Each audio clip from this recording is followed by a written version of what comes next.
Bonjour, je m'appelle Madeleine et je suis UX designer à l'Experience Center de PwC depuis 1 an. En tant qu'UX designer, on peut être amené à intervenir sur plein de différents types de missions. Donc ça peut aller de la conception jusqu'au service design ou business design. Donc moi personnellement, je me spécialise plutôt sur les missions de conception. Donc ça veut dire que j'interviens à créer des maquettes graphiques, des écrans sur des sites web ou des applications et de cartographier aussi le parcours utilisateur idéal. Je dirais qu'entre tous les différents types de missions sur lesquelles on intervient, le point commun reste notre approche qui est très centrée sur l'humain. On commence toujours par faire de la recherche utilisateur, ensuite de faire des ateliers de co-conception avec notre client pour bien comprendre le besoin et ensuite on travaille en phase itérative sur le produit ou la solution finale. Pour les projets de conception, j'utilise notamment Figma ou Sketch en fonction du stack du client. Et pour tout ce qui est atelier ou brainstorming, j'utilise beaucoup Miro et de plus en plus FigJam.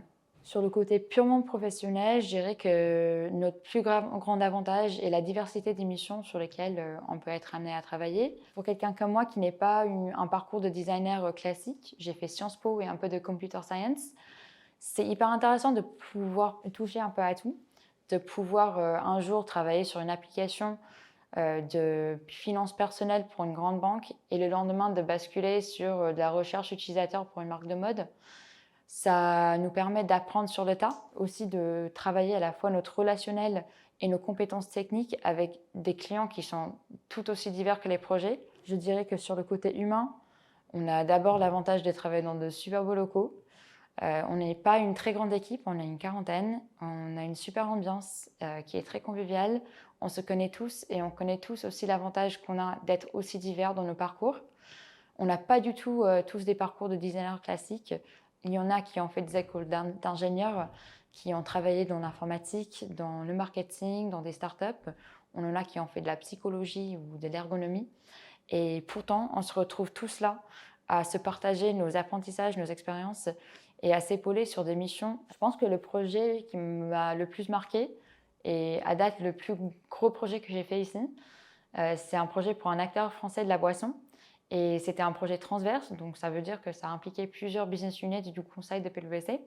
Et ce que j'ai trouvé hyper enrichissant sur ce projet, c'était de voir comment mon métier de designer se croise avec d'autres métiers du conseil, notamment le change, l'IT et le Salesforce.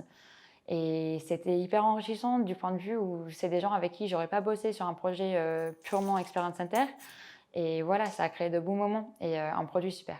Je dirais à quelqu'un qui hésite à postuler qu'on a quand même une certaine particularité de fonctionner comme une petite structure au sein d'une grande. Donc ça veut dire qu'on a cette ambiance start-up que je pense que beaucoup de jeunes talents sur le marché cherchent aujourd'hui. Et en même temps, on a tous les avantages de bosser au sein d'une grande structure. Donc ça veut dire qu'on a accès à un vaste réseau professionnel qui est quand même assez chouette. Et en même temps, ça ne contrarie pas du tout ni le dynamisme ni la créativité qu'on peut avoir entre nous sur une équipe d'une quarantaine dans cette petite structure qui est la nôtre.